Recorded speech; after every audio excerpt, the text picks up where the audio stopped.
அன்பின் வடிவாய் திகழ்பவளை அருளே இயல்பாய் கொண்டவளை இன்பம் யாவும் தருபவளை இதயக் கோயில் வாழ்பவளை துன்பம் நீக்கி காப்பவளை தூய அன்னை சாரதையை என்றும் போற்றி தொழுதிடுவோம், எல்லா நலமும் எய்திடுவோம்.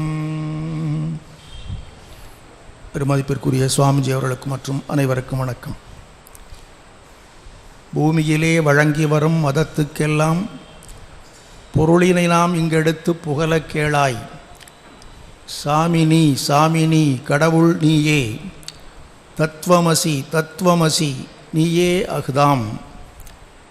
பூமியிலே நீ கடவுள் இல்லை என்று புகழ்வது நின் மனத்துள்ளே புகுந்த மாயை. சாமினி அம்மாயை தன்னை நீக்கி சதா காலம் சிவோகம் என்று சாதிப்பாயே. இது மகாகவி பாரதியார் அவருடைய குரு அவருக்கு சொல்லியதாக சொல்லியிருக்கிற பாடல். அதிலே சமய சாரத்தையே சொல்லுகின்றேன் என்று சொல்லுகிறார். பூமியில் எத்தனையோ மதங்கள் இருக்கின்றன, கணக்கிட முடியாத அளவிற்கு மதங்கள் இருக்கின்றன. ஒவ்வொரு மதத்திற்கும் தனித்தனியான கொள்கைகள், கோட்பாடுகள், சடங்குகள், சம்பிரதாயங்கள், சாஸ்திரங்கள் எல்லாம் இருக்கின்றன.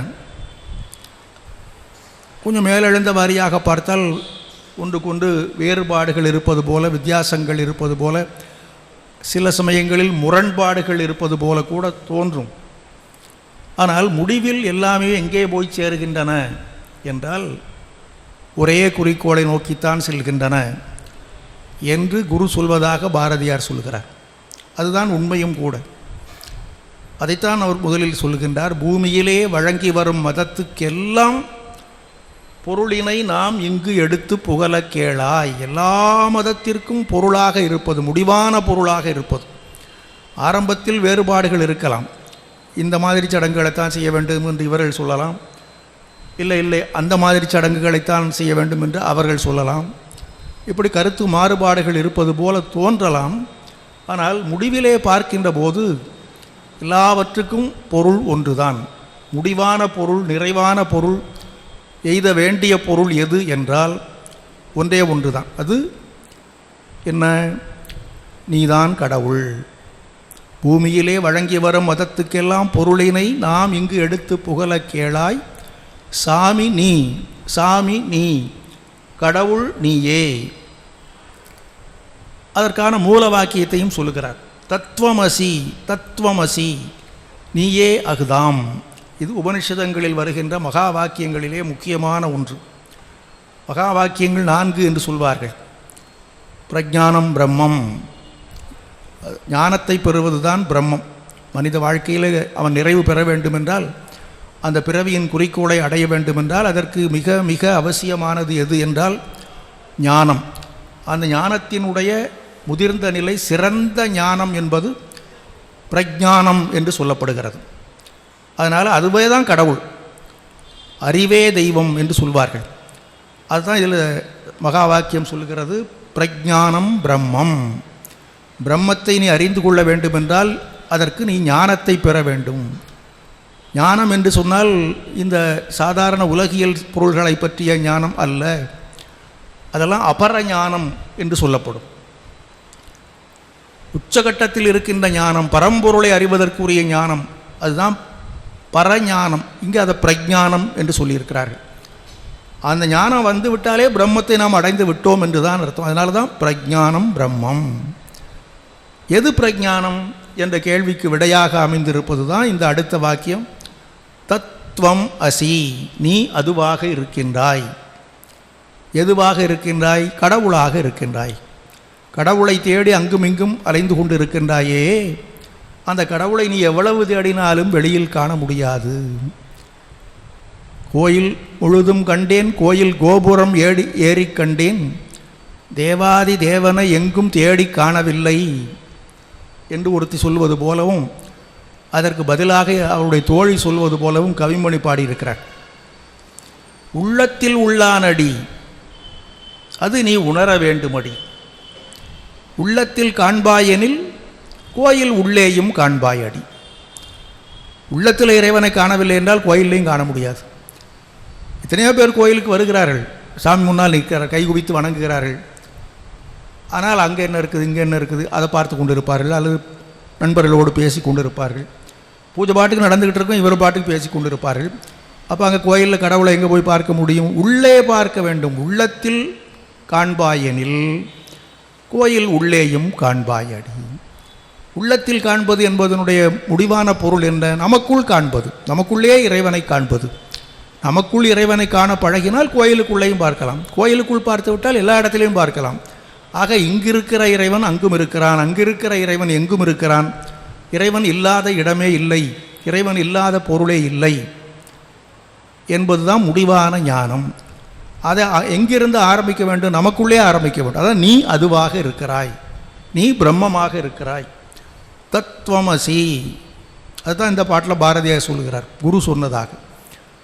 அதை முறையாக பயிற்சி பண்ணி எனக்குள் கடவுள் இருக்கிறான், நானே தான் கடவுள், நானே தான் கடவுள் என்பதை முறையாக ஆராய்ந்து அறிகின்ற போது அவன் அகம் பிரம்மாஸ்மி, நானே தான் கடவுள் என்று அவனே சொல்லக்கூடிய தகுதி வாய்ந்தவன் ஆகிவிடுகிறான்.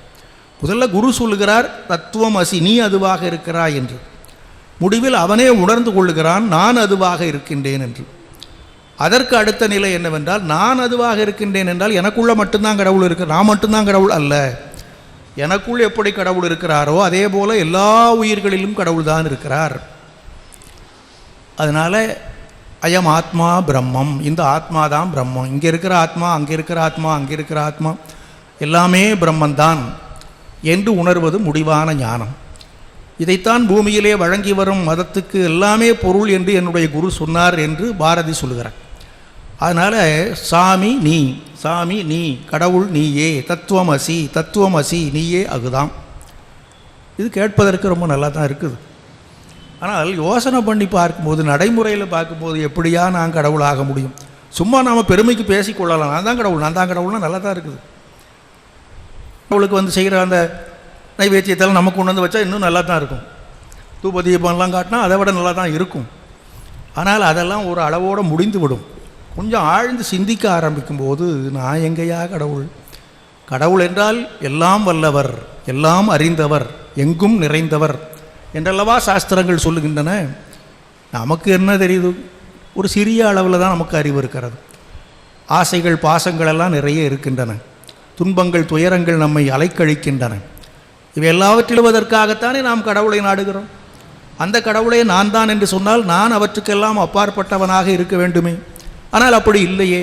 அப்படி இருக்கிற போது நான் எப்படி கடவுளாக முடியும் என்ற கேள்விகள் எழுகின்றன. ஆனால் இந்த கேள்விகள் எழுவது தவறு கிடையாது. ஆனால் அதை தொடர்ந்து நாம் சிந்தித்து பார்க்கின்ற போது இதெல்லாம் உண்மையான நிலைகள் அல்ல. இன்பம் துன்பம், விருப்பு வெறுப்பு, நட்பு உறவு, பகை என்பன போன்ற இந்த வேறுபாடுகள் இருக்கின்றன அல்லவா? இவையெல்லாம் உண்மையானவை அல்ல, வெறும் தோற்றம்தான். ஒரு நாள் நண்பனாக இருக்கிறவன் இன்னொரு நாள் பகைவனாகி விடுகிறான். ஒரு நாள் பகைவனாக இருப்பவன் மற்றொரு நாள் நண்பனாக மாறிவிடுகின்றான். இன்பம் போல காணப்படுவது துன்பமாக மாறிவிடுகிறது. துன்பம் என்று எதை நினைத்து கொண்டு இருக்கிறோமோ அதிலிருந்து இன்பம் வருவதை அறிந்து கொள்கிறோம். அப்போ எது இன்பம், எது துன்பம், எது நல்லது, எது கெட்டது தெரியவில்லை. அப்படியெல்லாம் நாம நினைத்து கொண்டு இருக்கிறோம். அதனால் நான் கடவுள் இல்லை என்றும் நினைக்கிறோம். இது மாயை. அதனால தான் சொல்கிறார், பூமியிலே நீ கடவுள் இல்லை என்று புகழ்வது உன் மனத்துள்ளே புகுந்த மாயை. அதனால அந்த மாயையை நீக்கிவிட முயற்சி செய். சாமி நீ அம்மாயை தன்னை நீக்கி சதா காலம் சிவோகம் என்று சாதிப்பாயே. நான் தான் கடவுள், நான் தான் கடவுள் என்பதை தொடர்ந்து சொல்லிக்கொண்டே இரு, சிந்தித்து கொண்டே இரு. ஒரு நாள் அது உனக்கு அனுபவமாகிவிடும் என்று சொல்லுகிறார். இதை நமக்கு எடுத்து சொல்லுகின்ற தத்துவத்தை தான் அத்வைதம் என்று சொல்லுகிறார்கள். முக்கியமாக 3 கோட்பாடுகள் நம்முடைய சாஸ்திரங்களில் சொல்லப்பட்டிருக்கின்றன. துவைதம், விசிஷ்டாத்வைதம், அத்வைதம் என்று. அதில் துவைதம் என்பது கடவுளை வெளியில் வைத்து பார்ப்பது. நான் இங்கே இருக்கிறேன், கடவுள் அங்கே இருக்கிறார், அவரை நான் வணங்குகிறேன். அவர் வேறு, நான் வேறு. அதே மாதிரி இந்த உலகம் வேறு, நான் வேறு. இப்படி வேறு வேறு என்று பார்த்து கொண்டிருக்க 2 துவைதம் என்றால் 2. நான் ஒன்று, நான் காண்கின்ற மற்ற எல்லாம் ஒன்று, மொத்தம் 2. அதுதான் துவைதம். இரண்டு அல்ல, உள்ளதெல்லாம் ஒன்று தான். கடவுள் தான் நாமாக இருக்கிறோம், கடவுள் தான் எல்லாமாக இருக்கிறார். ஆகவே எல்லாமே கடவுள் தான், நானும் கடவுள் தான். யாரை கடவுள் என்று சொல்லுகிறோமோ அவரும் நானும் ஒன்று தான். நானும் இன்னொருத்தரும் ஒன்று தான்.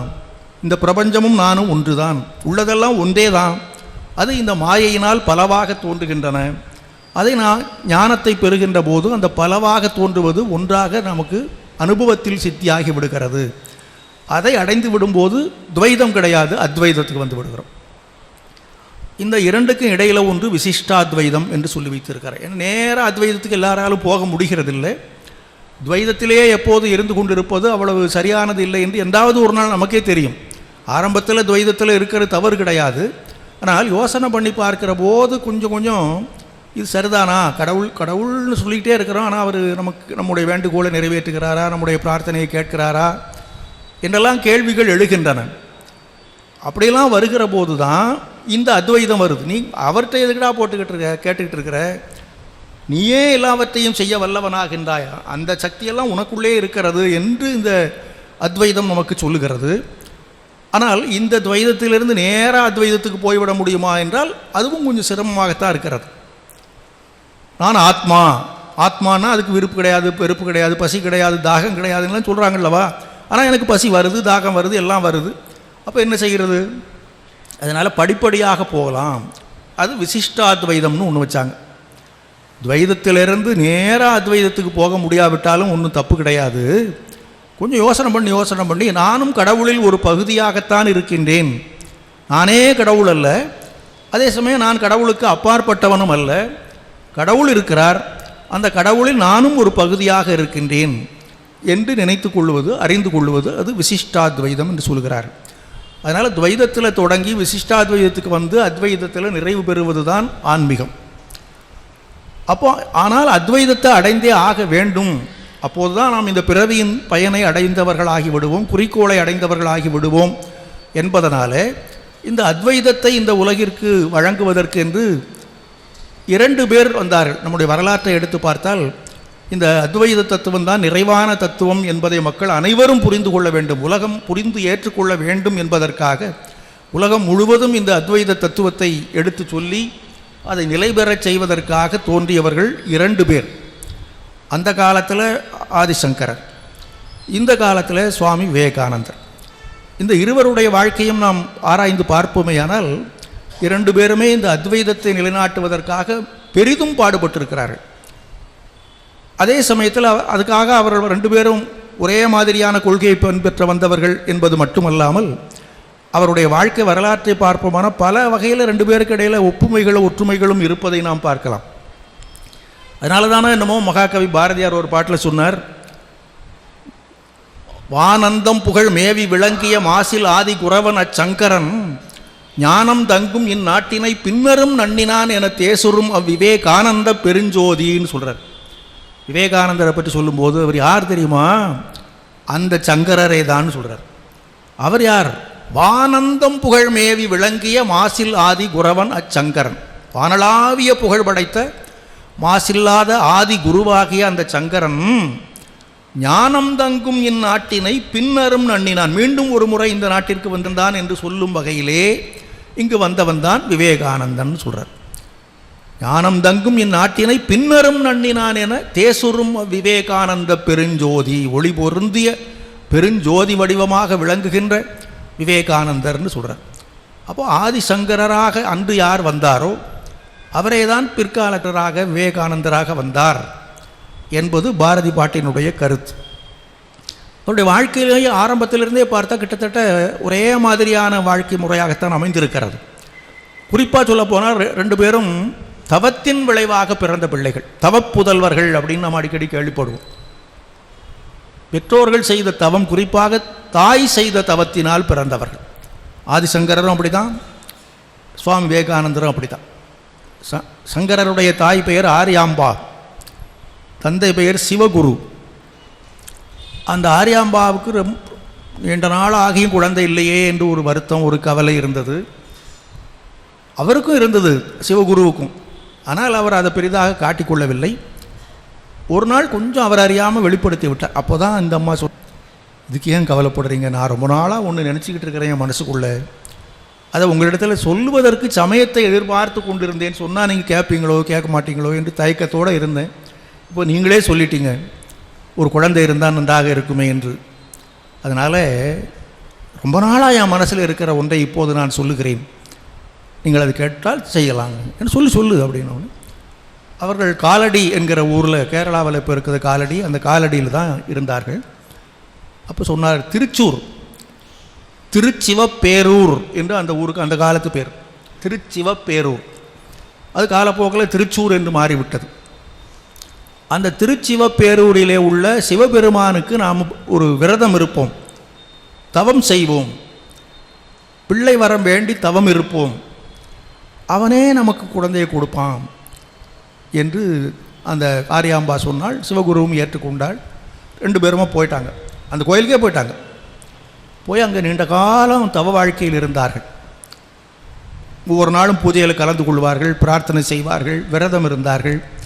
இப்படி நீண்ட நெடுங்காலம் அவர்கள் செய்த தவத்தின் விளைவாக அந்த சிவபெருமானே இவர்களுக்கு குழந்தையாக வந்து பிறந்து விட்டான் என்று வரலாறு சொல்லுகிறது. இவர்கள் சிவபெருமானே வரணும்னு கேட்கல, ஒரு குழந்தை வேண்டும் என்று தான் கேட்டார்கள், நல்ல குழந்தையாக பிறக்க வேண்டும் என்று தான் கேட்டார்கள். ஆனால் அந்த சிவபெருமான் தானே வந்து பிள்ளையாக பிறப்பதற்கு திருவுளம் கொண்டு விட்டான். அப்படி பிறந்த குழந்தை தான் சங்கரர். பேரே சங்கரன். சங்கரன் என்பது சிவபெருமானுக்கு மற்றொரு பெயர். அதுக்கு இன்னொரு அர்த்தமும் உண்டு. அவங்க பேர் வைக்கும்போதே சிவனுடைய பேரை வைக்க வேண்டும் என்று நினைத்து வைத்திருக்கலாம். அதற்கும் மேலாக அந்த காலத்திலாம் கொஞ்சம் யோசனை பண்ணி பேர் வைப்பாங்க. அதுக்கு நல்ல பேராக இருக்கணும், நல்ல பொருள் உடைய பெயராக இருக்க வேண்டும் என்று ஆராய்ச்சி பண்ணி வைப்பார். இப்போதெல்லாம் அது நல்ல அர்த்தமே இல்லாத பேராக இருக்கணும். ஒரு பேரை வச்சுட்டா அது கேட்ட உடனே அதுக்கு அர்த்தம் தெரியக்கூடாது, அப்போ அது நல்ல பேர்னு அர்த்தம் எந்த காலமாக இப்போ மாறிடுது. அப்போது அப்படி கிடையாது, நல்ல பெயராக இருக்கணும். அல்லது ஒரு வீட்டில் முன்னோர்கள், தாத்தா பேர், பாட்டி பேர் இப்படிலாம் வைப்பாங்க. ஏதோ ஒரு வகையில் அவர்களை நாம் நினைவுபடுத்தி கொள்வதற்கு அது பயன்படும். கடவுள் பெயரை வைத்தால் கடவுளை ஞாபகப்படுத்தி கொள்வதற்கு பயன்படும் என்றெல்லாம் வைத்திருந்தார்கள். அப்படி இவருக்கு சங்கரன் பேர் வச்சாங்க. கடவுள் பேராகவும் ஆகிப்போச்சு. அதனுடைய அர்த்தம் என்ன என்று யோசனை பண்ணி பார்த்தால் சம்கரன்.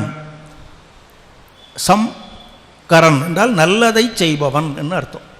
உலகிற்கு இவங்களுக்கு நன்மை செய்யக்கூடிய பையனாக வந்து சேர்ந்தான். குழந்தை இல்லை என்ற ஏக்கத்தை தணித்து இவர்களுக்கு புண்ணியத்தை சேர்த்து கொடுப்பதற்காக வந்தவன். அதனால் சங்கரன் அப்படின்னு வைத்துக்கொள்ளலாம்.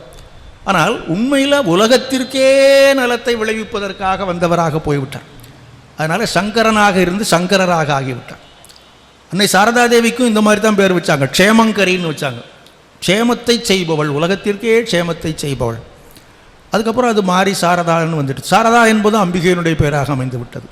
இப்படி இந்த சங்கரர் என்ற பெயர் அப்படி வந்தது.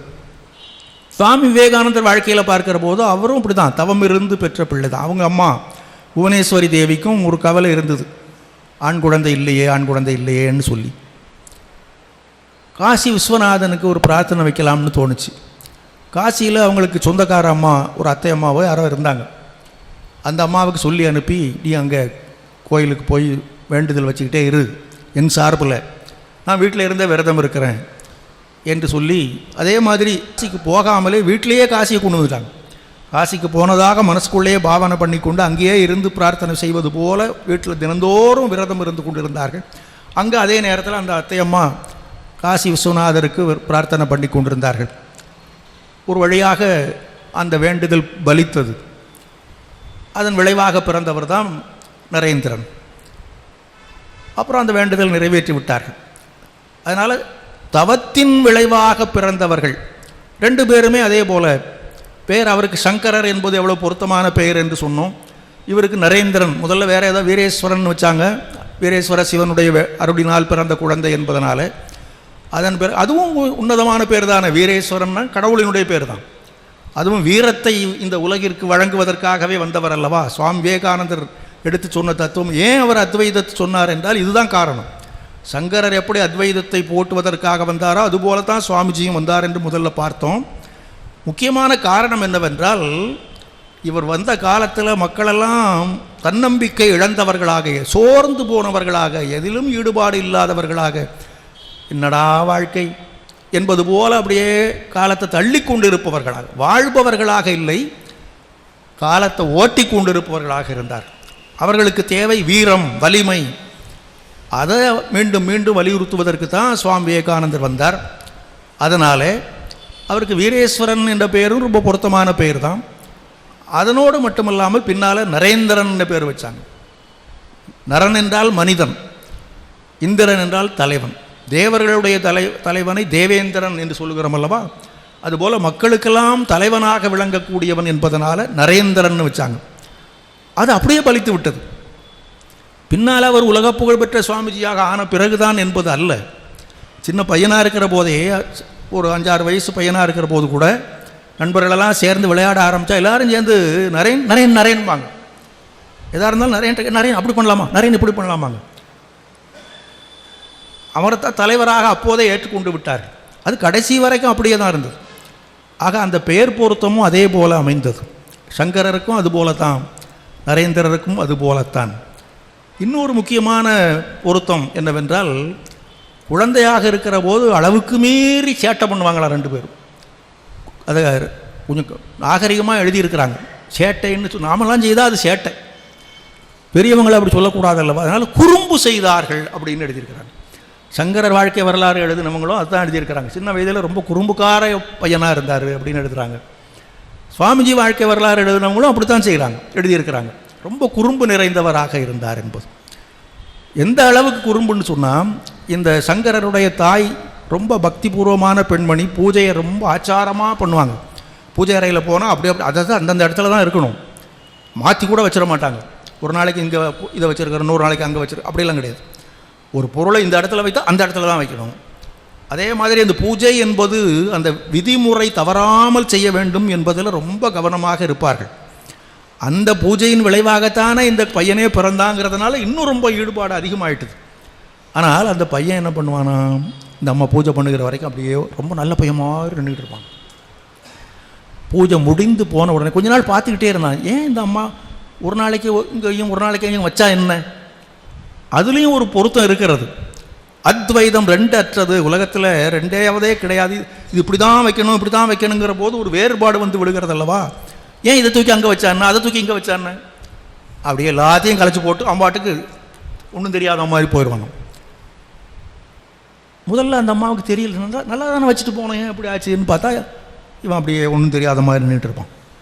ஓ, இந்த அப்பா எதான் பண்ணியிருக்கானா, சரி சரி இவனுக்காகத்தானே இவ்வளோ பண்ணணும், அவனே பண்ணும்போது நமக்கு என்னென்னு விட்டுருவாங்களாம். இது மாதிரி ரொம்ப சின்ன வயசில் அளவுக்கு மீறி குறும்பு செய்பவராக இருந்தார் சங்கரர் என்று சொல்லப்படுகிறது. அதே போல தான் நரேந்திரனும். அது இதெல்லாம் ரொம்ப சாதாரணம். நரேந்திரனுடைய குறும்புன்னு பார்த்தா அதுக்கு அளவே கிடையாது என்று அவருடைய வாழ்க்கை வரலாறு எழுதின ஆசிரியர்கள் சொல்லுகிறார்கள். அதுவும் அவருக்கு 2 அக்காமார் வேறு இருந்தாங்க. இந்த அக்காவுக்கு பார்த்துட்டாங்கன்னா இவனுக்கு ரொம்ப ஆனந்தம் தாங்க முடியாது. அவங்கள ஒரு 2ல் 1 பார்க்காம விடுறதில்லைன்னு படாத பாடுபடுத்திடுவான். கொஞ்சம் இது மாதிரி நிறைய குறும்பு பண்ணும்போது கடைசியில் ஒரு சில சமயங்கள் அவங்க அம்மாவுக்கே ஒரு மாதிரி என்னடா இவன் இப்படி பண்ணிகிட்டு இருக்கிறான், இவன் எதுலேயுமே அடக்க முடியாது போல இருக்குது அப்படின்னு சொல்லி சொன்னாங்க. ஒரு சமயம் சொன்னாங்களாம், எனக்கு பிள்ளை வரம் வேண்டும் என்று சிவபெருமானிடத்தில் வேண்டுதல் வைத்து கொண்டேன், அவன் தன்னுடைய பூதகணங்களில் ஒன்றை பிடிச்சிங்க அனுப்பிட்டான் போல இருக்குது, அதனால தான் இவன் இந்த பாடுபடுத்துகிறான் அப்படின்னு சொல்லுவாங்க. அதுபோல் குறும்புக்கார பையங்களாக தான் இந்த 2 பேருமே இருந்திருக்கிறார்கள். ஆனால் அவ்வளவு குறும்புக்கும் இடையில் அவங்க அம்மா வந்து ஒரு வார்த்தை சொல்லிட்டா அப்படியே அடங்கிடுவாங்களா 2 பேரும். அந்த சங்கரரும் பார்த்துக்கிட்டு இருப்பார், அம்மா ஒன்றும் சொல்ல மாட்டாங்க அவங்க. ஆனால் ஏதாவது ஒன்று சொல்லிவிட்டால் அந்த தாயின் சொல்லை தலைமீது தாங்கி நிறைவேற்றிவிட வேண்டும் என்ற கொள்கை அப்போதிருந்தே அவருக்கு இருந்தது. அதே போல தான் இவருக்கும். அம்மா வந்து காதுக்குள்ளே சிவசிவான்னு சொல்ல அப்படியே அடங்கி உட்கார்ந்துருவார். எல்லா குறும்பும் போய்விடும். தாயினிடத்திலே அவ்வளவு அன்பு, அவ்வளவு பக்தி, மாத்ரு பக்தின்னு சொல்கிறாங்கள நம்முடைய சாஸ்திரம். ஏன்னா பின்னாலே இவர்கள் தர்மத்தை நிலைநாட்டுவதற்காக வந்தவர்கள். சங்கரரும் சரி, சுவாமி விவேகானந்தரும் சரி, நம்முடைய நாட்டின் பாரம்பரிய தர்மத்தை மீண்டும் இந்த நாட்டிற்கு கொடுப்பதற்காக, நிலைபெறச் செய்வதற்காகத்தான் வந்தார்கள். இந்த தர்மத்தில் முதலாவதாக சொல்லப்படுவது என்ன? மாத்ரு தேவோபவ, அப்படி தான் ஆரம்பிக்கிறாங்க. தாயை தெய்வமாக கருத வேண்டும் அப்படின்னு சொல்கிறாங்க. அதனால் இவங்க 2 பேரும் அதை அப்படியே செய்தார்கள். அவருடைய வாழ்க்கையில் வாழ்ந்து காட்டினார்கள். அம்மா சொல்லிட்டா அதுக்கு அடுத்த வார்த்தையே கிடையாதுங்கிற மாதிரி 2 பேரும் அவ்வளவு அன்பு செலுத்தி வந்தார். தாயினிடத்தில் அவ்வளவு அன்பு, சங்கரருக்கும் அதே போலத்தான். ஆனால் அதில் சங்கரருடைய வாழ்க்கையில் ஒரு சின்ன பிரச்சனை ஏற்பட்டது. அவர் உலக நலனுக்காக தம்முடைய வாழ்க்கையை அர்ப்பணித்துக் கொள்ள வேண்டும் என்று தீர்மானம் செய்தபோது துறவு பூணுவது என்று தீர்மானித்தார். ஏனால் குடும்ப வாழ்க்கையில் இருந்து கொண்டு ஓரளவுக்கு தான் செய்ய முடியும். இவர் ஒரு குடும்பத்துக்கல்ல, ஒரு ஊருக்கல்ல, ஒரு நாட்டுக்கல்ல, உலகிற்கே நலம் செய்வதற்காக வந்தவர் அல்லவா. அப்படி என்றால் உலக வாழ்க்கை, குடும்ப பந்தம் இதெல்லாம் எதுவுமே இருக்கக்கூடாது. முற்ற முழுக்க துறவு வாழ்க்கையில் நாம் ஈடுபட்டால்தான் நாம் நினைத்தபடி செய்ய முடியும் என்று தீர்மானம் பண்ணி அவர் துறவு பூணுவதற்கு ஆயத்தமாகிவிட்டார். கொஞ்சம் கொஞ்சம் அந்த அம்மாவுக்கு தெரிய ஆரம்பிச்சிட்டுது, இந்த பையன் கொஞ்சம் ஒரு மாதிரி வித்தியாசமாக போகிறான்னு. அவங்களுக்கு ஒரு கவலை ஏற்பட்டு போச்சு, வருத்தம் ஏற்பட்டு போய்விட்டது. இதனிடையில் அவங்க அப்பாவும் வேறு போயிட்டார். இந்த ஒரே பையன்தான் அவங்களுக்கு உறவு என்கிற நிலை ஏற்பட்டது. எப்படி இவங்களை சமாதானம் பண்ணி விட்டு போகணும், அதுதான் அங்கே உள்ளது. துறவு பூணுவதற்கு அவர் தயாரான வந்திருக்கிறார். அவர் மனசில் பற்று கிடையாது, ஒன்றும் கிடையாது. பின்னால் அவரே சொல்கிறார், மாதாச்ச பார்வதி தேவின்னு சொல்ல போகிறார். பின்னால் அந்த அம்பிகை தான் எனக்கு தாய், எல்லாருக்கும் தாய் அப்படின்னு சொல்வார். இருந்தாலும் இந்த உடம்பை தந்த தாய் இவள் தானே, நம்ம இடத்தில் அன்பை பொழிந்து வளர்த்த தாய் இவள் தானே. இவள் மனத்தை நோக வைத்து விட்டு நாம் உலகத்திற்கு நலம் செய்து விட முடியுமா? அதனால் இவளை சமாதானப்படுத்தி விட்டு போக வேண்டும் என்று அதற்காக ஒரு நாடகம் நடித்தார். ஆற்றுல குளித்து கொண்டு இருக்கிற போது முதல்ல வந்து அவர் காலை பிடித்து கொள்ளுகிற மாதிரி, முதலிருந்து தப்பிச்சு போயிடலாம். ஆனால் வேணும்னே அந்த முதலையிட்ட மாட்டிக்கிட்ட மாதிரி கத்துறாரு. முதல்ல அம்மா துடிச்சு போயிட்டா, சின்ன குழந்தை இல்லவா, முதல்ல வாயில் கேட்டால் என்ன ஆகும்னு தவித்தாள். அப்போ தான் இதாண்டா சமயம்னு சொல்லி மாமா ஒன்றும் இல்லை, எனக்கு ஒரு வழி தெரியுது, ஒரு யோசனை தோணுது, அதுபடி செய்தால் அந்த முதல்ல போயிடும்னு. சொல்லுடா, நீ என்ன வேணாலும் சொல்லி செய்திடலாம், உன்னை காப்பாற்றுறதுக்கு நான் எது வேணாலும் செய்வேன், வேறு ஒன்றும் செய்ய வேண்டாம், நான் சன்னியாசி ஆகிறதுக்கு அனுமதி கொடுத்துருன்னு. ஏண்டா முதல வாயில் மாட்டில் இருந்து விழுந்தால் நீ வேறு சன்னியாசத்தில் போய் மாட்டேங்கிற அப்படின்னா. இப்போ அதாவது சன்னியாசம் என்றால் என்ன, அது ஒரு மறுபிறப்பு. சந்நியாசம் என்பது மற்றொரு பிறப்புன்னு தான் வச்சுருக்கிறாங்க. அதற்கு முந்தைய பிறப்பு அதோடு முடிந்து விடுகிறது. சந்நியாசத்தில் மற்றொரு பிறப்பு தொடங்குகிறது. இப்போ இந்த முதலை என்னை பற்றி பிடித்திருப்பதனுடைய பொருள் என்ன, எனக்கு இந்த வாழ்க்கை முற்று பெற வேண்டிய நேரம் வந்துவிட்டது, அதனால் முதலை என்னை பிடித்து கொண்டு விட்டால் அதிலிருந்து மீண்டு வர முடியாது. ஆனால் நீ சந்நியாசத்துக்கு அனுமதி கொடுத்து விட்டால் இந்த வாழ்க்கை முடிந்து இன்னொரு வாழ்க்கைக்கு நான் போவதற்கு தயாராகிவிட்டேன் என்று அர்த்தம். அப்போ முதல்ல போயிடும் அது. இப்போ என்ன சொல்கிற, சரிடா நீ சன்னியாசியோ சம்சாரியோ எப்படியோ ஒன்று இருந்தால் போதும், போ, என்ன வேணாலும் பண்ணிக்கோ, உயிர் பழைச்சா போதும்னா முதல்ல போயிடுது. இவர் நானும் கிளம்புறேன்ட்டார். எங்கடா கிளம்புறேன்னாங்க. அதுக்குள்ளே இது மறந்து போச்சு. என்னம்மா இப்போதானே சொன்ன, நீ சன்னியாசியாக இருந்தால் கூட இருந்துக்கோ சொன்னியா, அதுக்குள்ளே இப்படி சொல்கிறியா? அப்படியாடா சொன்னேன். அப்புறம் அந்த சன்னியாசத்தினுடைய பெருமையெல்லாம் கொஞ்சம் எடுத்து சொன்னார். சரி என்று அரை மனசாக ஒத்துக்கிட்டாங்க. அப்போ ஒரு உறுதிமொழி கொடுத்தார் அவர். அந்த தாயினிடத்தில் வைத்திருக்கிற அந்த அன்பும் பக்தியும் அவரை விட்டு நீங்காதுங்கிறதுக்கு அடையாளமாக சொன்னார். நான் துறவியாக போனாலும், உன்னை விட்டு நீங்கி போய்விட்டாலும், உனக்கு ஒரு இறுதி நேரம் வரும் அல்லவா, அப்படி வரும்போது நீ என்னை நினைத்துக்கொள். அப்போது எங்கே இருந்தாலும் சரி, உலகத்தின் எந்த மூலையில் இருந்தாலும் சரி, என்ன வேலை செய்து கொண்டிருந்தாலும் சரி, அதெல்லாம் அப்படியே போட்டுவிட்டு நான் ஓடியே வந்து விடுவேன். உன்னை நல்ல கதியில் கொண்டு சேர்ப்பது தான் அப்போது என்னுடைய முதல் கடமையாக இருக்கும் என்று ஒரு உறுதிமொழி கொடுத்துட்டு போனார். அதே மாதிரி தான் செய்தார். சுவாமி விவேகானந்தருடைய வாழ்க்கையில் பார்க்கும்போது அந்த அம்மா கொஞ்சம் வித்தியாசமான அம்மா. ஏனென்றால் அவங்க ரொம்ப அந்த காலத்திலேயே ஆங்கில படிப்பெல்லாம் படித்தவங்க. சுவாமிஜிக்கு ஆரம்ப படிப்பே அவங்க தான் சொல்லி கொடுத்தாங்க. அவரே சொல்கிறார், என்னுடைய வாழ்க்கையில் நான் எவ்வளவு உயர்வுகளை பெற்று இருக்கின்றேனோ அவ்வளவுக்கும் எங்கள் அம்மா தான் முதல் காரணம்னு சொல்லியிருக்கிறார். அப்படி சொல்லி சொல்லி வளர்த்த தாய். அதில் முக்கியமான ஒன்று என்னவென்றால், ஒரு சமயம் பள்ளிக்கூடத்தில் இவர் செய்யாத ஒரு தவற்றுக்கு ஒரு தண்டனை கொடுத்துட்டாங்க. அதை வீட்டில் வந்து அம்மா கிட்ட சொன்னார். நான் செய்யலம்மா, ஆனால் எனக்கு ஆசிரியர் தண்டனை கொடுத்துட்டாரு. அந்த அம்மா சொன்னாங்க, நீ ஒன்றும் கவலைப்படாத, நீ தப்பு செய்யலை இல்லவா, அவங்க தண்டனை கொடுத்தா கொடுத்துட்டு போட்டோம், அவருடைய கண்ணோட்டத்தில் தவறாக தெரிஞ்சிருக்குது, நீ தவறு செய்யவில்லை, அவ்வளவுதான் முக்கியம். நீ தவறு செய்யவில்லை என்றால் எதை பற்றியும் நீ அஞ்சாதே, கவலைப்படாதே. இன்னும் ஒன்று நான் இப்போ உனக்கு சொல்லுகிறேன், சத்தியத்தை எப்போதும் பின்பற்று. அந்த சத்தியம் ஒன்றுதான் உன்னுடைய வாழ்க்கைக்கு உறுதுணையாக இருக்க வேண்டும். எது உனக்கு சத்தியம் என்று தோன்றுகிறதோ, எது உனக்கு சரியானது என்று படுகிறதோ அதை நீ செய். இந்த உலகமே அதற்கு எதிராக நின்றாலும் நீ கவலைப்படாதே. இப்படி சொல்லி உருவாக்கின தாய். அப்படி இருக்கும்போது அவர் நான் துறவரத்துக்கு போகிறேன்னு சொன்னால் அவங்க தடுக்கவா போகிறாங்க? தடுக்கலை. அதுவும் ரொம்ப வறுமையில் குடும்பம் சிக்கிக்கொண்டு பெரிய பணக்கார குடும்பமாக இருந்து திடீரென்று அதல பாதாளத்துக்கு போய்விட்ட நிலையில் கூட இந்த பையன் வேலைக்கு போனால் நம்ம நல்லபடியாக வச்சுக்கவானே, வசதியாக இருக்கலாமே என்றெல்லாம் அந்த தாய் நினைக்கவில்லை. உனக்கு எது சரி என்று படுகிறதோ அதை செய் என்று துறவரத்துக்கு அனுமதி கொடுத்துட்டாங்க. இப்போ ஏற்கனவே தாயின் மீது ரொம்ப அன்பு கொண்டிருந்த அந்த நரேந்திரர் இப்போது இப்படி ஒரு தாயை பார்க்கிற போது இன்னும் அதிகமாக தான் அன்பு செலுத்த வேண்டும். அந்த அன்பு அப்படியே தான் இருந்தது. எப்போதும் அந்த தாயை பற்றிய அந்த கருத்து மாறவே இல்லை அவருக்கு. சங்கரரை போலவே இவரும்.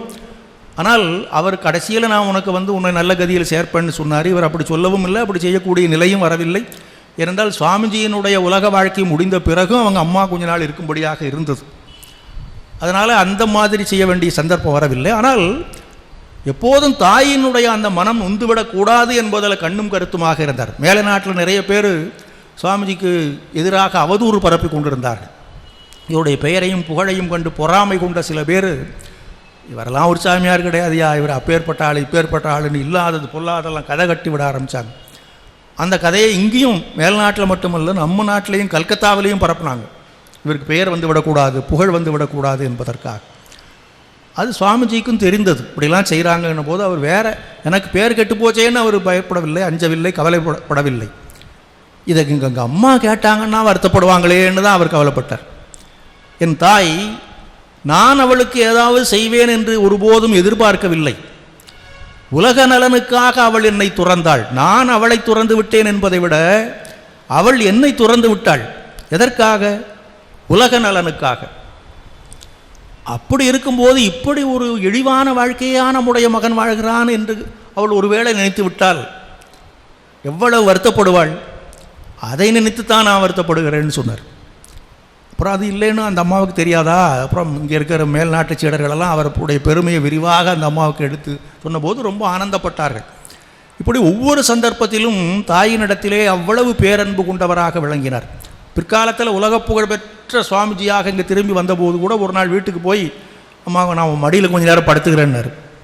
அந்த தாயின் மடியில் தலை வைத்து படுக்கிற போது ஏற்படுகிற அந்த மகிழ்ச்சியை அவர் அனுபவிக்க வேண்டும் என்று விரும்பினார். இப்படி இந்த ரெண்டு பேருமே தாயினிடத்தில் அவ்வளவு அன்பு கொண்டவர்களாக இருந்தார்கள். அடுத்தபடி பார்க்கிற போது குரு பக்தி. சங்கரர் வாழ்க்கையிலையும் சரி, சுவாமிஜி வாழ்க்கையிலையும் சரி, குரு பக்திக்கு பெரிய ஒரு சிறப்பான இடம் கொடுத்திருந்தார்கள். சங்கரருக்கு இந்த அத்வைதத்தை முதலாக எடுத்து உபதேசம் பண்ணிய குரு கோவிந்த பகவத் பாதர் என்பவர். அவரை கடவுளை பற்றி சொல்லும்போது கூட அவர் பேரை சொல்லுவோம். கண்ணனை பற்றி ஒரு பாட்டு பாடணும்னு சொன்னால் அவனுக்கு கண்ணனுக்கு எத்தனையோ பேர் இருக்குது. கிருஷ்ணான்னு சொல்லலாம், கோபாலான்னு சொல்லலாம், இனி எத்தனையோ பேர் சொல்லலாம். ஆனால் அவர் முடிந்த வரைக்கும் கோவிந்தான்னு சொல்லுவார்.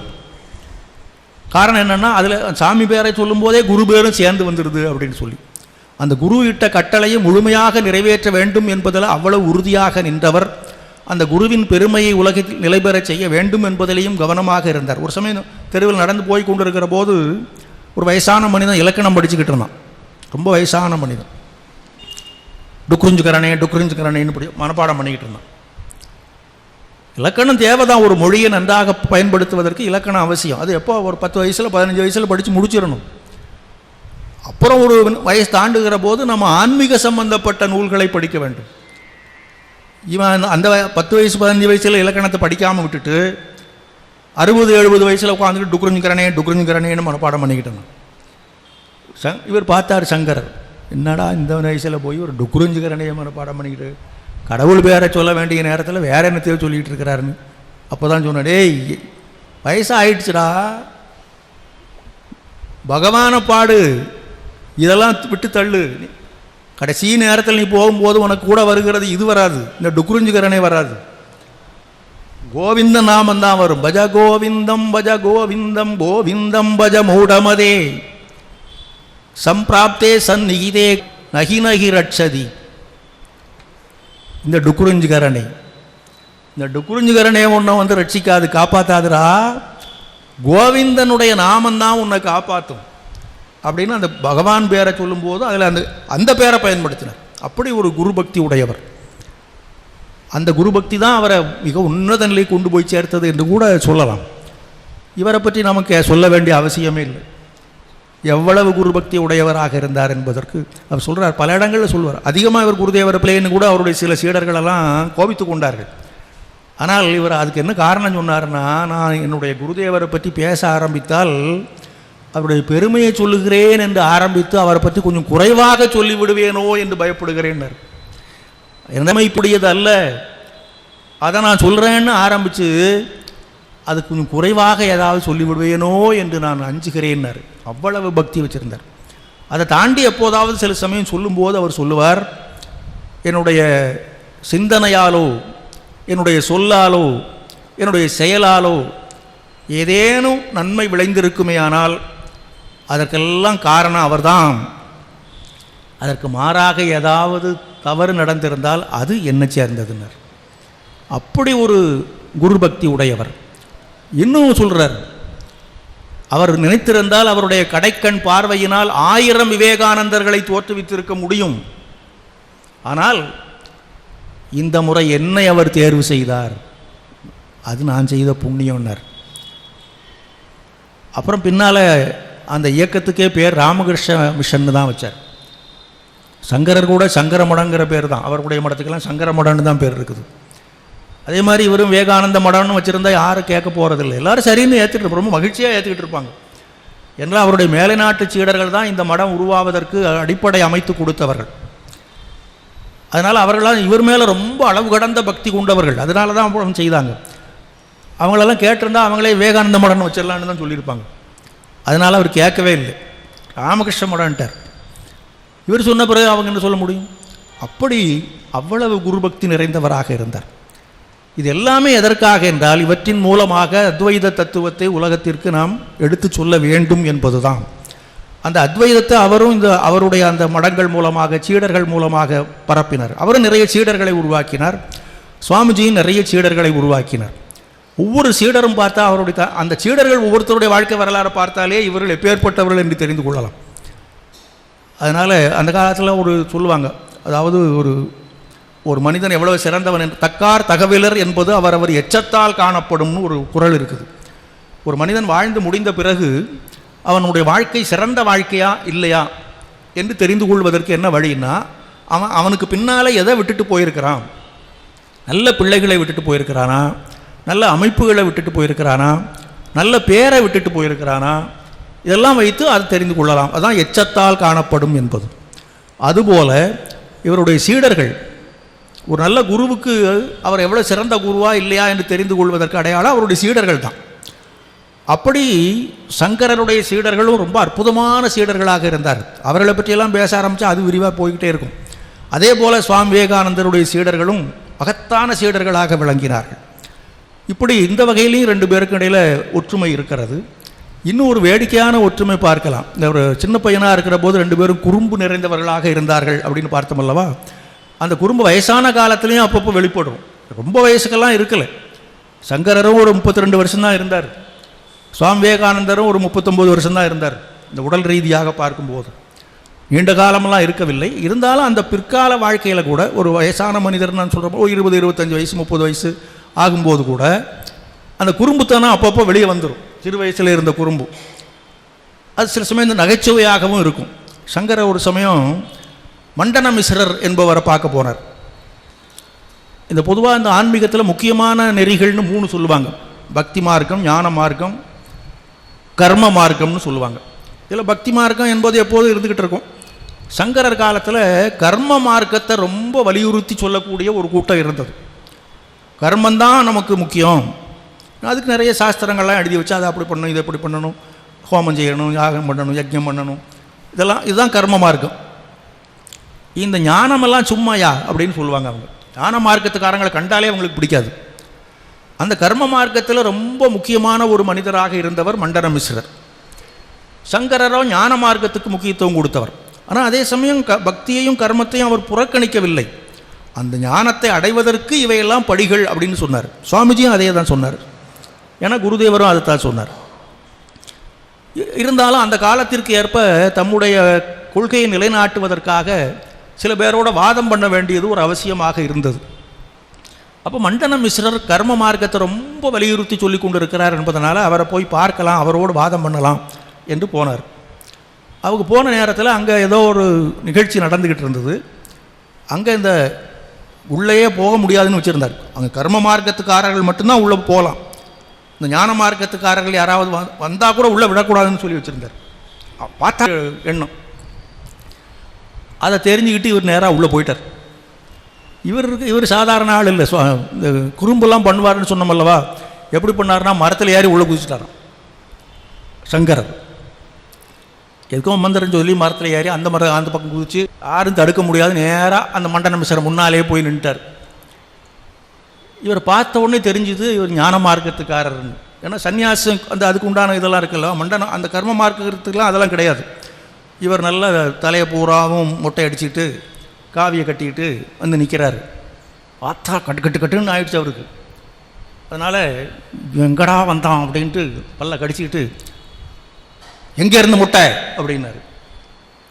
ஐயா முட்டை நீ எங்கே இருந்துடா வர அப்படின்னு கேட்குறதாக நினச்சி சுருக்கமாக கேட்குறாரு.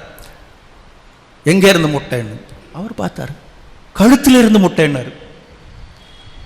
இவர் கேட்டது நீ எங்கே இருந்துடா வர அப்படிங்கிறது கேட்குறாரு. அவர் எங்கே இருந்து முட்டைன்னு தானே இங்கே இந்த இதிலேருந்து தானே முட்டை அடிக்கிறது, அது கழுத்தில் இருந்து முட்டை. அவருக்கு இன்னும் கோபம் வந்துடுச்சு. அது தெரியுது, வந்த வழியை கேட்டேன் அப்படின்னாரு. அதான் எந்த ஊரில் இருந்து வர்றேன்னு ஒரு அர்த்தம், யாரையுமே உள்ளே விடக்கூடாதுன்னு வச்சுருக்கிற நீ எப்படிடா வந்த வழியை கேட்டேன் அப்படின்னு. ஓ நீங்கள் என்ன தான் கேட்குறீங்கன்னு நினச்சிக்கிட்டு பதில் சொல்லிட்டேன். நீங்கள் வந்த வழியை கேட்டீங்களா, சரி சரி சரி கேளுங்க, அது என்ன சொல்லுதுன்னு கேட்டு எனக்கும் சொல்லுங்கள் அப்படின்னாரு. என்னடா இவன் சாதாரண ஆள் இல்லை போல் இருக்குதே அப்படின்னு நினச்சிட்டு அதுக்கப்புறம் அதெல்லாம் அது போட்டோம். ஆனால் அந்த பொதுவாக அந்த அத்வைதிகள் ஞானிகள்னால் எப்போதுமே கட்டுன்னு இருப்பாங்கன்னு ஒரு கருத்து இருக்குது. எப்போதுமே நான் ஆத்மா அப்படியே முன்னிட்டு இருப்பாங்க, சிரிக்க மாட்டாங்க. சுவாமிஜி என்னிடத்தில் நிறைய பேர் கேட்பாங்க மேல்நாட்டில், சுவாமிஜி நீங்கள் ஒரு துறவியாக இருக்கிறீங்க, சாமியாக இருக்கிறீங்க, நல்ல நகைச்சுவையாக பேசுகிறீங்க, எல்லார்ட்டையும் நல்லா பேசுகிறீங்களே, இது எப்படி? ஏன்னா என் பேரே ஆனந்தா, விவேக ஆனந்தாயா. மனித வாழ்க்கையை ஆனந்தத்தை அடைகிறதுக்கு தானே இருக்குது, அதுக்கு தானே பேசிக்கிட்டு இருக்கிறோம் நாம். அப்படி இருக்கும்போது ஏன் சிரிக்கிறீங்கன்னா சிரிக்கத்தான் ஏன் செய்வேன் அப்படின்னாரு. அப்படி எப்போதும் அவர் ஆனந்தமாக மகிழ்ச்சியாக இருக்கக்கூடிய ஒரு மனிதர். இங்கே இவர் துறவியாக இருந்தால் இப்படி தான் இருக்கணும் அப்படின்னு நினச்சிக்கிட்டு இருக்கிறாங்க அல்லவா. அப்படி கிடையாது. அதுவும் குறிப்பாக அத்வைதம் என்றால் எதுவுமே இருக்கக்கூடாது, ஒரே கட்டுக்கட்டு தான் இருக்கணும்னு ஒரு கருத்து. இதெல்லாம் மக்களாக ஏற்படுத்தி கொண்ட கருத்து. ஆனால் உண்மை அப்படி கிடையாது. அத்வைதம்தான் உண்மையான ஆனந்தம் என்பதைத்தான் அவர் சொல்லுகிறார். இப்போ இந்த சங்கரர் எப்படி பேசினார், அதுபோல் சுவாமிஜியும் அவ்வப்போ பேசுவார். சொற்பொழிவுலையும் சில சமயம் பேசுவார். நண்பர்களோடு பேசும்போது ரொம்ப நகைச்சுவையாக பேசிக்கிட்டு இருப்பார். விழுந்து சிரிப்பாங்களாம் எல்லாம். ஒரு சமயம் ஒரு கதை சொன்னார்.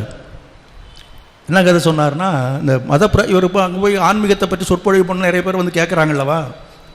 அதை பற்றி சொல்லும்போது இந்த மத பிரச்சாரம் பண்ணுறவங்கெல்லாம் எப்படி தெரியுமா அப்படிங்கிற ஒருத்தவன் இந்த பழங்குடி மக்கள்லாம் இருக்கிற இடத்துக்கு ஒருத்தன் போனான். ஒரு மத குரு போனார். அந்த ஊர் மக்கள் அவங்களாம் பழங்குடி மக்கள், அவங்களுக்கு ஆன்மீகம்லாம் என்னன்னே தெரியாது. அவங்களுக்கெல்லாம் போய் கடவுளை பற்றி கொஞ்சம் சொல்லி அவங்கள ஆன்மீக பாதையில் திருப்பி விட வேண்டும்னு போனார். போன மனிதர் ரொம்ப நாளாக ஆச்சு, ஆள் திரும்பியே வரலை. அது காட்டு பக்கம் மலையடி வாரத்தில் போனார், திரும்பியே வரலை. என்னடா போன மனிதனை காணமேன்னு சொல்லி அவர் கூட இருந்த இன்னொரு குரு போய் பார்த்துட்டு வரலான்னு வந்தார். அந்த இடத்துக்கு அதே இடத்துக்கு அவர் போனார். அங்கே உள்ளவர்களெல்லாம் ரொம்ப வரவேற்றார். ரொம்ப மகிழ்ச்சியாக வாங்க வாங்க வாங்க வாங்க ரொம்ப ஆனந்தமாக வரவேற்கிறார். பரவாயில்லையே, ஒரு நம்ம ஆன்மீகவாதி ஒரு குருவுக்கு இவ்வளோ மாதிரி மகிழ்ச்சியாக வரவேற்பு கொடுக்குறாங்கன்னு அவர் மனசுக்குள்ள மகிழ்ச்சி அடைஞ்சிக்கிட்டு, கொஞ்ச நாளைக்கு முன்னே என்ன மாதிரி ஒருத்தர் அனுப்பி வச்சனை வந்தாரா? வந்தாருன்னு. அவர் எப்படி பரவாயில்லையா? அப்பா என்ன ருசியாக இருந்தார் தெரியுமா அப்படின்னாங்க. என்ன ருசியாக இருந்தாரா? இவர் கேட்டது என்னென்னா, அவர் நல்லபடியாக உங்களுக்கு கருத்துக்களெல்லாம் சொன்னாரா, உங்களுக்கு அது நல்ல பிடித்தமாக இருந்ததா, பயனுள்ளதாக இருந்ததா, அதனால் எப்படி இருந்தாருன்னு கேட்டால் இவங்க அவரை அடித்து சாப்பிட்டாங்க. அதைத்தான் சொல்கிறாங்க, நல்ல ருசியாக இருந்தார். அதுக்கப்புறம் இவர் அங்கே நிற்பாராடி, அவ்வளவுதான். இது ஒரு சுவாமிஜி சொன்ன ஒரு கதை. இதுபோல் அப்போது நகைச்சுவையாக சொல்லுவார். பேசிக்கிட்டு இருக்கும்போதே ரொம்ப நகைச்சுவையாக பேசுவார். அவரே சில சமயத்தில் கிண்டல் பண்ணி கொள்வார். ஒரு சமயம் ஒரு அமெரிக்காவில் அவர் ஒரு வீட்டில் தங்கியிருந்தார்.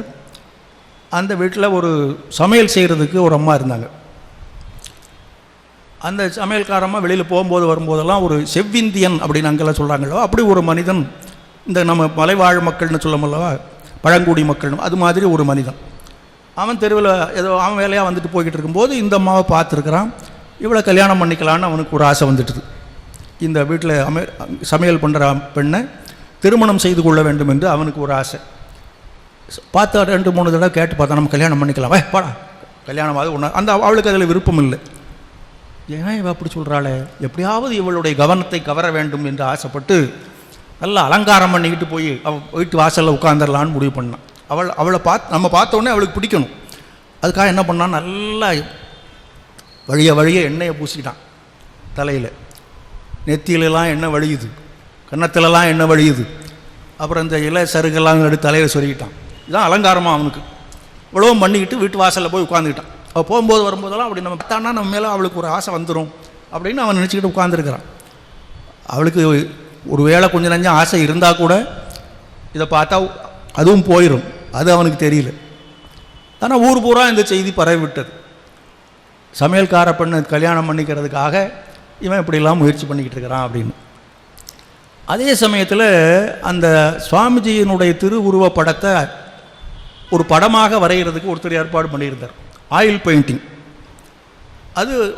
அது ஒரு பக்கம் நடந்துக்கிட்டு இருந்தது. சுவாமிஜி நீங்கள் அதை கொஞ்சம் பாருங்கள், எல்லாம் சரியாக இருக்குதான்னு பாருங்கள், ஏதாவது சரி திருத்தம் பண்ணணுன்னா சொல்லுங்கள், பண்ணிடலான்னு அப்பப்போ கூட்டிகிட்டு போவாங்க. ஒரு நாள் இவரை கூட்டிகிட்டு போய் பார்க்கும்போது அந்த பாதி வேலை முடிஞ்சிருக்குது. அந்த ஆயில் பெயிண்டிங் எல்லாம் அந்த எண்ணெய் அங்கே வழிஞ்சிக்கிட்டு இருக்குது. அவருடைய படத்தில் அவர் கன்னத்தில் இந்த பக்கமெல்லாம் எண்ணெய் வழிஞ்சிக்கிட்டு இருக்குது. அப்படியே பார்த்தார் அவர். எப்படி சாமி பரவாயில்லையான்னு. அப்போது சாமியார் சமையல்காரியை கல்யாணம் பண்ணுறதுக்கு தயாராகிறாரு அப்படின்னாரு. என்னடா இவர் ஒரு சாமி இப்படிலாமா பேசுவார் அப்படின்னு சில பேர் நினைச்சாங்க. ஆனால் அதுக்குள்ளே அங்கே அவருடைய சீடர்கள் பல பேருக்கு அவருடைய இயல்பு தெரிஞ்சு போய் நல்ல ஆனந்தமாக இருக்க நகைச்சுவையாக பேசுவாருங்கிறது தெரிஞ்சு போகிறதுனால அவங்க புரிஞ்சுக்கிட்டாங்க அதை மாதிரி அவர் அந்த நகைச்சுவை உணர்வு. அத்வைதின்னா எந்த உணர்வும் இல்லாதவன் கிடையாது. அவனுக்கு மற்றவர்களை விட வாழ்க்கையை அனுபவிக்கின்ற தன்மை அதிகம், ஆனந்தம். அதனால தான் இங்கர்சால்ட்ட சொன்னார், நான் உலகம் என்கிற ஆரஞ்சு பழத்தை நன்றாக ஒட்டா அருந்த விரும்புகிறேன்னு அவர் சொன்னார். நீங்களாம் அப்படி இப்போ கொஞ்சம் பிழிஞ்சு தான் சாப்பிட முடியும், ஆனால் நாங்கள் அப்படியெல்லாம் முழுமையாக சாறு பிழிந்து சாப்பிட்டு விடுவேன்னு சொன்னார். அதன் பொருள் என்னவென்றால், உலக இன்பங்களை நீங்கள் அனுபவிப்போம் என்று நினைத்து கொண்டு அதை அனுபவிக்க முடியாமல் போகிறீர்கள். நாங்கள் உண்மையான இன்பத்தை அனுபவித்து கொண்டிருக்கிறோம், முழுமையாக அனுபவித்து கொண்டிருக்கிறோம் என்று சொன்னார். அதனால் அந்த ஆனந்தத்தை எல்லா இடத்திலையும் காட்டுவார். இந்த வேடிக்கை வினோதங்களெல்லாம் பண்ணுவார், எல்லார்ட்டையும் தமாஷ் பண்ணி கொண்டு இருப்பார். அதை புரிந்து கொண்டவர்கள் அந்த ஆனந்தத்தை அனுபவிப்பார். ஒரு சமயம் அவர் அந்த தங்கியிருந்த ஒரு வீட்டில் அந்த குடும்பமே அவருக்கு ரொம்ப பழக்கமாயிட்டாங்க. ஹேல் குடும்பம் அப்படின்னு சொல்லுவாங்க. அவங்க ஹேல், அவருடைய மனைவி, அவருடைய பிள்ளைகள் எல்லாருமே. அந்த பிள்ளைகளுக்கு ஹேல் சகோதரிகள் அப்படின்னு சொல்கிறது. அதில் ஒருத்தி ஹேரியட் ஹேல் அப்படின்னு ஒருத்தி பேர், மேரி ஹேல்னு ஒருத்தி, ஹேரியட் ஹேல்னு ஒருத்தி. 2 பேரும் நல்லா பழகுவாங்க. அவர்கிட்ட நண்பர்கள் போல் ஒரு பக்கம் குருவாக வச்சுக்குவாங்க, இன்னொரு பக்கம் நண்பர்கள் போல் பழகுவாங்க. ஒரு நாள் அந்த ஹேரியட் ஹேல், சாமி நீங்கள் உலகம் பூராவும் போய் உங்கள் கருத்தெல்லாம் பரப்பணுன்னா எல்லா மொழியும் தெரிஞ்சுக்கணும் அல்லவா, அதனால் ஃப்ரெஞ்சு மொழி கற்றுக்கிறீங்களா அப்படின்னா. கற்றுக்கிறேன்னுட்டார் அவருடனே. அவளும் ஃப்ரெஞ்சு மொழின்னு சொல்லி எதையோ சொல்லிக் கொடுத்தா. சொல்லி கொடுத்துட்டு ஒரு ஃப்ரெஞ்சு பாட்டுன்னு எழுதி கொடுத்தா. இந்த பாட்டுக்கு பொருள் என்ன அப்படிங்கிறதையும் சொன்னான். இதை நீங்கள் நல்லா மனப்பாடம் பண்ணிக்கங்க, யாராவது ஃப்ரெஞ்சுக்காரனை கண்டா இதை சொல்லுங்கள், உங்களை ரொம்ப பாராட்டுவான் அப்படின்னு. இவர் உண்மைதான் நினச்சிக்கிட்டு அதை மனப்பாடம் பண்ணிட்டார். அப்புறம் ஒரு ஃப்ரெஞ்சு பண்டிதரை சந்திக்கக்கூடிய வாய்ப்பு கிடைத்தது. நான் ஒரு பாட்டு சொல்லட்டுமா அப்படின்னாரு. நீ ஃப்ரெஞ்சு பாட்டா? ஆமாம் சொல்லுங்கள். பாட்டை சொல்லிட்டார். இதுக்கு அர்த்தம் சொல்லட்டுமா இப்போ அப்படின்னாரு. அர்த்தமும் சொன்னார், தப்பாக சொன்னார். காரணம் என்னென்னா, அவள் அப்படி தான் சொல்லி கொடுத்துருக்க, வேணும்னே சொல்லி கொடுத்துருக்குறான். அந்த பாட்டுக்கு உண்மையான பொருளை சொல்லாமல் வேறு ஏதோ பொருளை சொல்லி இவரை ஏமாற்றிட்டான் சுவாமிஜியை. இவர் அது தெரியாமல் இவர்கிட்ட போய் சொன்ன உடனே அவருக்குன்னா சிரிப்பு தாங்க முடியல. என்ன சாமி நீங்கள் இப்படி பொருள் சொல்கிறீங்க, யார் சொல்லி கொடுத்தாங்கன்னு. அதெல்லாம் இருக்கட்டும், பேசிக்கலான்ட்டு விட்டார் அதை. அப்புறம் இதை எப்படியாவது இந்த கோபத்தை நம்ம காட்டணும் அப்படின்னு பார்த்தார் அந்த ஹேரியட் மேலே.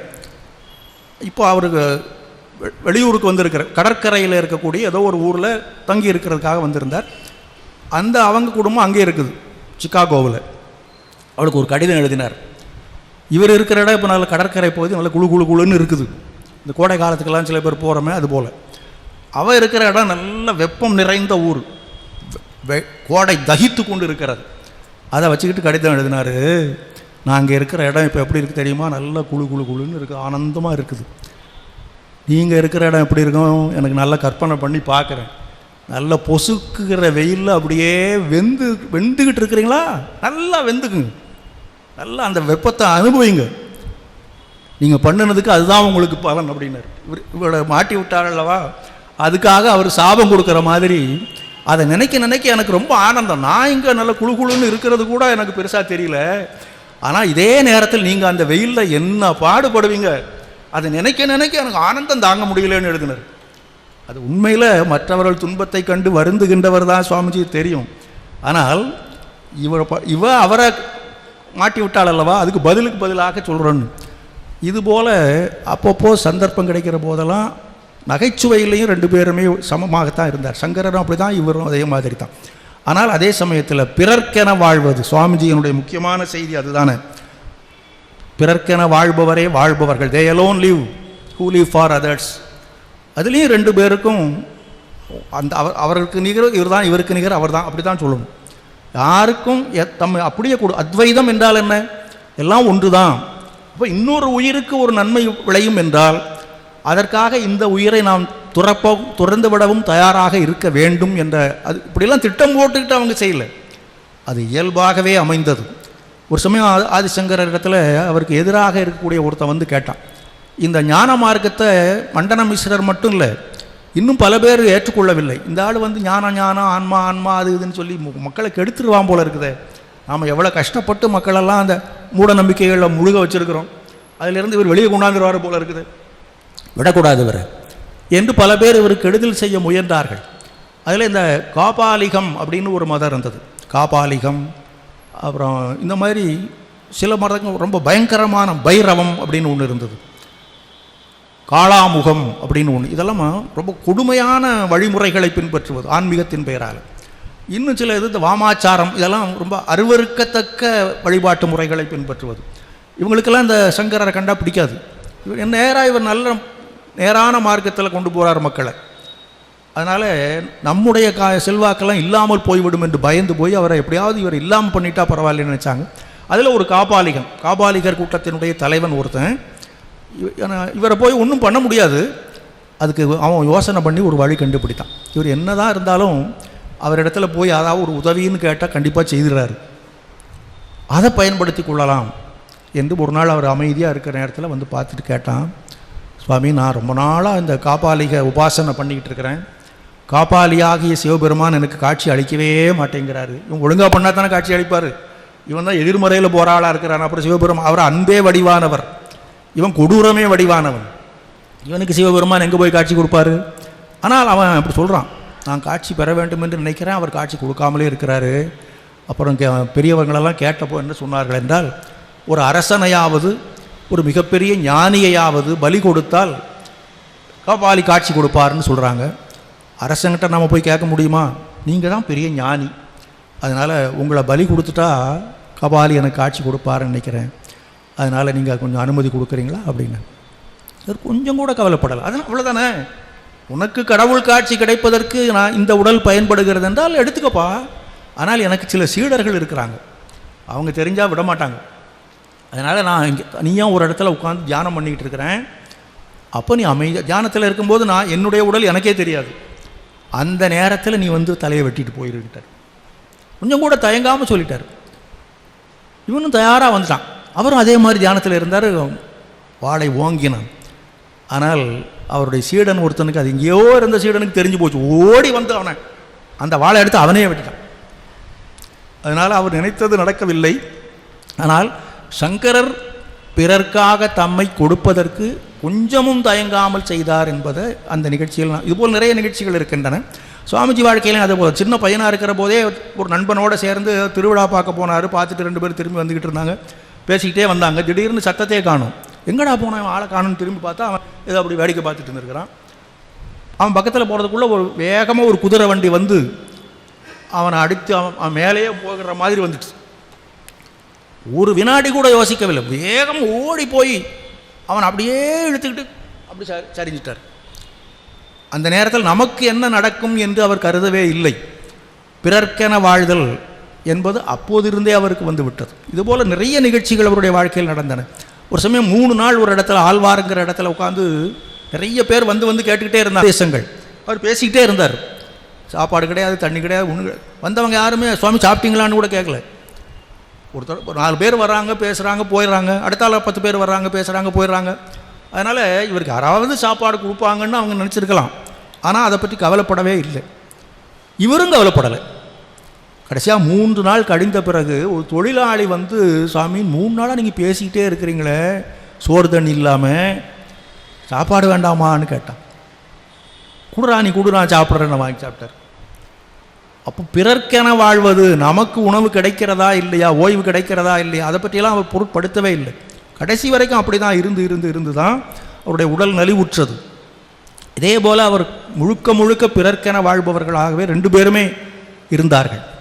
எதற்காக? முக்கியமாக என்னென்னா, இந்த அத்வைதத்தை வலியுறுத்துவதற்காக தங்களை அவர் முழுக்க தியாகம் செய்து கொண்டார். அதே சமயம் அத்வைதம் ஒன்றுதான் சரியான மார்க்கம் என்று அவர்கள் ஒருபோதும் சொல்லவில்லை. இந்த உருவ வழிபாட்டை ஏற்றுக்கொண்டார்கள். எல்லா தெய்வங்களையும் வணங்குவதற்கு வழிவகுத்து கொடுத்தவர். ஷண்மத ஸ்தாபகர்னு சங்கரரை சொல்லுவாங்க. சைவம், வைஷ்ணவம், சாக்தம், கௌமாரம், கணாபத்தியம், சௌரம் என்கிற 6 பெயரில் கடவுள்களை வணங்குவதற்கான வழிமுறைகள் எல்லாம் வகுத்து அதற்கான நூல்களை இயற்றி கொடுத்து அவற்றையெல்லாம் வைத்துக்கொண்டு இதிலிருந்து அங்கே வாங்கன்னு தான் சொன்னார். அதே போல தான் சுவாமிஜியும் எல்லா கடவுள்களையும் அவர் ஏற்றுக்கொண்டார். அவருக்கு ஆரம்ப காலத்தில் ராம மந்திரத்தை தான் உபதேசம் பண்ணினார் குருதேவர். அந்த மந்திரத்தை உபதேசம் பெற்றுக்கொண்ட அன்னைக்கே ராமரை காண வேண்டும் என்று தவித்தார். அதன் பிறகு பல்வேறு தெய்வங்களையும் அவர் வணங்கினார். இருந்தாலும் இந்த 2 பேருக்கு இன்னொரு முக்கியமான பொருத்தம் என்னவென்றால், எல்லா தெய்வங்களையும் வணங்கிய போதிலும் சங்கரருக்கும் அம்பிகையின் இடத்தில் தனி ஈடுபாடு உண்டு. சுவாமி விவேகானந்தரும் அம்பிகையின் இடத்திலும் மிகுந்த ஈடுபாடு கொண்டவர். அவர் சௌந்தரிய லகரி அதனால தான் ஏற்றினார். இங்கே இவர் அம்பிகைன்னு அப்படியே உருகிறவர். குருதேவரிடத்தில் முதல்ல குருதேவர்கிட்ட எதிர்த்து பேசி அவர் அப்புறம் அம்பிகை மயமாகவே ஆகி போய்விட்டார். இப்படியாக இந்த 2 பேருடைய வாழ்க்கையிலும் நிறைய ஒற்றுமைகளை நம்மால் பார்க்க முடிகிறது. அவர்கள் வலியுறுத்தி சொன்ன அந்த தத்துவம் அத்வைதம் எதற்காக என்றால், மனிதனுக்கு வலிமை வேண்டும். அவன் கடவுளாக ஆக வேண்டும் என்றால் அவன் வலிமை நிறைந்தவனாக ஆக வேண்டும். அந்த வலிமையை கொடுக்கக்கூடியது அத்வைதம்தான். நான் பிரம்மம், நான் கடவுள். இப்போ கடவுளுக்கு என்னென்ன சிறப்புகள் எல்லாம் நாம் சொல்லுகிறோமோ அதெல்லாம் நமக்குள்ளும் இருக்கின்றன என்பதனை நாம் உணர வேண்டும். அதற்காக 2 பேரும் வலியுறுத்தி சொன்னார்கள். அந்த அத்வைத தத்துவத்திற்கு போவதற்கான படிக்கட்டுகள் இந்த துவைதம், விசிஷ்டாத்வைதம் எல்லாம் இருக்கின்றன. அதே போல் அவர் ஞான மார்க்கத்தில் இருந்தாலும் மற்ற கர்ம மார்க்கத்தையும் ஏற்றுக்கொண்டார், பக்தி மார்க்கத்தையும் ஏற்றுக்கொண்டார். அதே போல் சுவாமிஜியும் இந்த 4 யோகங்களையும் அவர் வலியுறுத்தி சொல்லியிருக்கிறார். எல்லா வகையிலும் ஆதிசங்கரரும் சுவாமி விவேகானந்தரும் ஒற்றுமையான இயல்பு படைத்தவர்களாக இருந்தார். காரணம்னா அத்வைதம் என்பதே ஒற்றுமை தான். 2 அற்றது, 2வதே கிடையாது, உள்ளதெல்லாம் ஒன்றுதான். அந்த ஒன்றை வலியுறுத்துவதற்காக வந்தவர்கள். அவருடைய வாழ்க்கையில் உள்ள ஒற்றுமைகள் மட்டுமல்ல, அவர்கள் வலியுறுத்திய ஒற்றுமையையும் கருத்தில் கொண்டு இந்த நாம் இப்போது இருக்கிற நிலையிலிருந்து அத்வைதத்தை நோக்கி செல்வதற்கு அவரும் அவருடைய குருவாகிய அன்னை ஸ்ரீராமகிருஷ்ணரும் அன்னை சாரதா தேவியும் நமக்கு அருள் புரிய வேண்டும் என்று பிரார்த்தித்துக் கொள்வோமாக. சீர்பெருகு வங்க நிலம் சிறக்க வந்தோன், ஸ்ரீராமகிருஷ்ணர் பதம் சிறமேற்கொண்டோன், பார்புகழும் வேதாந்த பயிர் வளர்த்தோம், பாரதத்தின் பெருமை எங்கும் பரவச் செய்தோம், வேர்பரிய எதிர்வாதம் விரித்து கூறி வீண்வாதம் செய்பவரை வாதில் வென்று வெற்றி தார்புனைந்த தவ யோகி விவேகானந்தன் தாழ்பணிந்து வாழ்வோம் இத்தரணி மீதே.